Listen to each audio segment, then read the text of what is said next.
అసలు నీకు బుద్ధుందా, బాధ్యతుందా?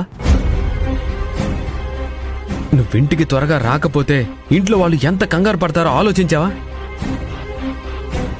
నీకు లేట్ అవుతుందంటే ఒక కాల్ చేయాలి కదా, కనీసం ఒక మెసేజ్ చేయాలి కదా. అరే, నువ్వు ఏమైపోయావా అని వీధులు రోడ్డులు పట్టుకొని తిరుగుతూ ఎంత కంగారు పడిపోయానో తెలుసా? నా గురించి మీరు కంగారు పడ్డారా?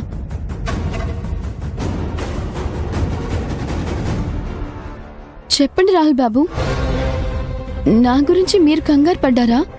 నేను కాదు, కుటుంబం అంతా కంగారు పడ్డారు. నీకేమైనా అయితే మళ్ళీ అదంతా మా చుట్టూ చుట్టుకుంటుంది కదా.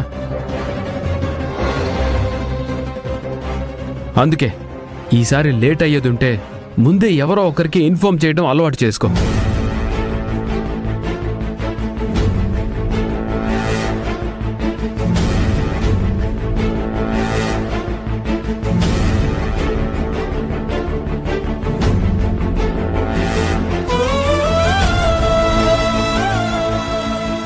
అభి ఉద్యోగం పోయేలా చేశానని కనిష్క చెప్పింది.